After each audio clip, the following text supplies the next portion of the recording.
The Humans'ın idarə heyətinin üzvü Babək İskəndərli ilə bağlantı yaratmışıq. Babək bəy, sabahınız xeyir olsun. Sabahınız xeyir, xoş gördük. Xoş gününüz olsun. Babək bəy, birincisi sizi təbrik edirəm. Təşəkkür edirəm, çox sağ olun. Artıq Avrokubok oyunlarında komandanızı dəstəkləyə biləcəksiniz və çox vacib məqam ondan ibarətdir ki, həmin o konferans liqası komandaları Tovuza gələcəklər. İnşallah. Bu sevindirici halda həqiqətən. Başlayaq oyunların tarixindən və qalan vaxtdan. Çünki bilirik ki, indi milli toplanış da olacaq iyun ayının əvvəlində. Gəlmişkən milli komandalar toplanışa gedəcəklər filan, amma yəqin ki, Turan Tovuz futbolçuları mövsüm bitdikdən sonra çox da istirahətə vaxt tapmayacaqlar. Bu barədə bir məlumatınız varmı? Komanda nə vaxt, nə qədər dincələcək, nə vaxt təlim məşq toplanışına başlayacaq və iyul ayının, yəni 7-ci ayın əvvəllərindən keçiriləcək təsnifat mərhələsinə necə hazırlaşacaq və harada hazırlaşacaq?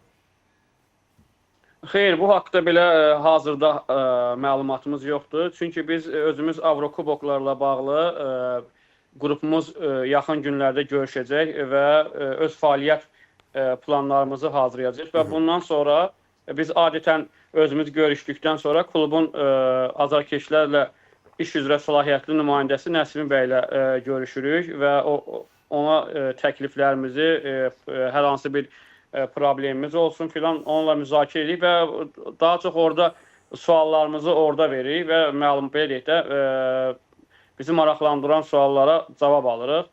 Hazırda birinci mərhələdə özümüz görüşməliyik, fəaliyyət planımız nə olacaq, Avrokuboklar necə hazırlaşacaq, banner filan, səfər oyunlarına getmək.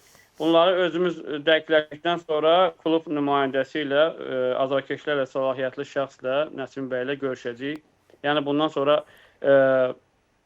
tam dəqiq biləcəyik. Amma sabah kubokun finalında, sabah zirə maçını da gözləyirik. Çünki sabah qalib gəlsə, tutan bir mərhələ ikinci mərhələdən başlayacaq. O anlamda sabah bir çoxumuz sabaha azarkeşləyəcəyik, yəqin ki. Çox maraqlıdır.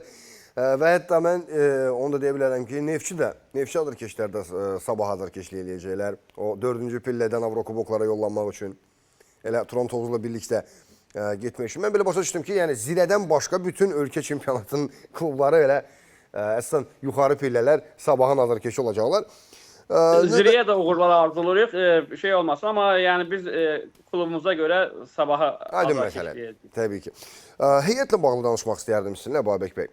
Biz bilirik ki, Turan Tovuz o qədər də məhsuldarlığı ilə seçilən komanda deyil. Əsasən müdafiəyə üstünlüyü verən Qurbanberdiyev nəticəyə oynayan bir komanda formalaşdırıb.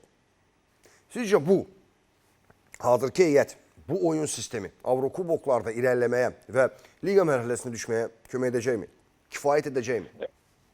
Belə deyim əslində, yəni suala konkret cavab versək, bəli, gözləntimiz var, amma təbii ki, heyət gücləndirməlidir. Digər tərəfdən belə deyək, bugün hücum futbolu oynamaq bahalı bir işdir. Güclü ifaçılar olmalıdır, belə deyək də, güclü hansı liqada hücum futbolu oynayırsansa, o liqanın ən üst səviyyəli oyunculara sahib olmalısan. Məsələn, şimdi götürək bizim çempionatda kimdir hücum futbolu oynayan? Biri Neftçidir məsələn də. Sabah məsələn, açıq hücum futbolu, pressing, aqressiv pressing. Sabahın heyəti çox, ümumiyyətlə büdcə fərqi var Turanla, həm Qarabağla, həm də açıq fərq var. Amma belə deyək ki, götürək Neftçinin heyətini, onlar da hücum futbolu oynamaq istəyir, amma bəzi maçlarda uğurlu olmur. Hansı ki, fərəci, yəni əsas ifaçıları bloklayandan sonra onların oyunu da görürsən ki, necə deyim, sanki o boşluqlardan da rəqib istifadə edir. Turanın oyun sistemi belədir ki, sistem oyundur və hər bir oyuncunu bu sistem hücuma alidə olmadığına görə hər bir oyuncunu bu sistem belə deyək də sığortalayır. Sığortalayır, aha. Bəli, məsələn, bizsə belə bir söz deyim, Ronald Koemanın Interin futbolçusu var, Bastoni. Onun Barcelonada niyə uğurlu ola bilməyəcəyi haqqında raportu var. Əgər bu raportu Google-da var, oxusaz, Turanın oyun sisteminin necə hər bir futbolçunu necə oyunun içində sığorta etdiyini görərsiniz. Yəni, mən nəyə nəzər tuturam? Turanın heyəti o qədər yüksək səviyyəli oyunculardan qurulmayıb. Yəni, bu çempionatın səviyyəsinə görə. Digər tərəfdən Turanın problemi özündən mövqeycə aşağıdakı komandalara çox qol vura bilməməlidir. Əgər məsəl üçün belə deyək, Turan ad çəkməyim, tutaq ki də aşağı pillərdə oynayan komandalara qarşı 3-0, 5-0 qalib gəlsə, heç kim Turan Qarabağla, Neftçi ilə ya Sabahla oyunlardakı hücum futbolu gözləməz. Halbuki Turan onlara qarşı çox yaxşı oynayır, amma alt sıralardakı komandalara qarşı dominant futbolunu göstərə bilmir. Bu da niyədir? Necə deyim, fərdi ustalığı yüksək səviyyəli oyunculara malik deyil. Bu vəziyyətdə yeganə çıxış yolu məncə elə bu sistemdə hazırda oynamaqdır. Ya da ki, yaxşı oyuncuları olmalıdır Turanın. Yəni, siz düşünürsünüz ki, ya ciddi büdcə ayrılmalıdır və bir neçə mövqeyə futbolçular cəlb olunmalıdır, yeni və güclü futbolçular, ya da ki, elə Qurbanberdiyev nə deyirsə, o da olsun. Yox, Qurbanberdiyev nə deyirsə o olmasın. Əslində Qurbanberdiyevə qarşı da bizim iradlarımız var. Şəxsən mənim iradlarım var. Bu haqda indi 1-2 dəqiqə sonra danışaram. Amma ondan qabaq büdcənin artırılması ilə bağlı deyim. Məsələn, büdcənin artırılması da riskli prosesdir. Belə deyək də, Sabahdır, Neftçidir və Qarabağdır. Büdcəsi 30 milyon manat üstə gəldi, belə deyək. Turan əgər büdcəni artırsa, bu il gözləniləcək ki, rəqabətin artdığına görə yəqin ki, onların büdcəsi 40 milyon civarında olacaq. Böyük ehtimal ki. Turan əgər büdcəni o səviyyəyə qaldırsa, resursları 1-2 ilə xərcləyib, daha sonra bu Azərbaycan futbolunda dəfələrlə olub ki, resursları 1-2 ilə xərcləyir, sonra yuvarlan aşağı. Ondansa daha uzun müddətli az resurs xərcləməklə 3-cü, 4-cü, 2-ci yerə oynamaq olar. Necə ki, La Ligada Atletico bu tərzdə oynayır.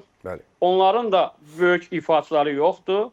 Amma sistem oynayırlar. Məsələn, onlar haqqında deyirlər, harambol oynayırlar, avtobus futbolu. Amma Barcelona, Real Madrid olan ligada Hətta çempion olmağı bacarırlar. Asan deyil.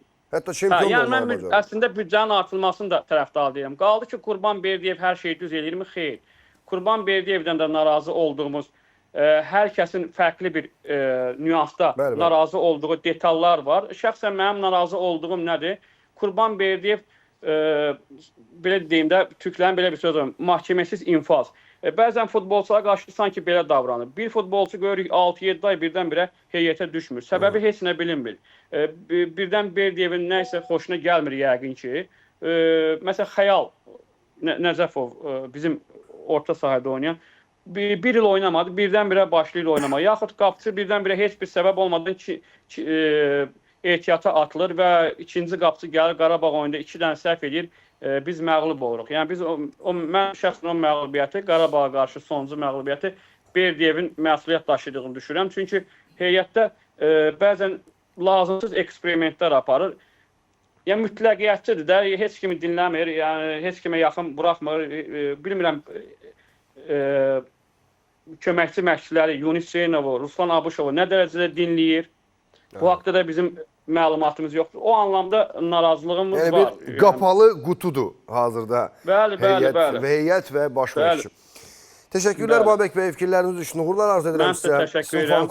Dəvətiniz üçün təşəkkür. Və Turan Tovuz klubuna. Görüşmək ümidilə, sağ olun. İnşallah, sağ olun, sağ olun. Əziz tamaşaçılar, bizimlə bağlantıda Babək İskəndərli idi. Bakıdakı Turan Tovuz fan klubunun, The Humans fan klubunun idarə heyətinin üzvü.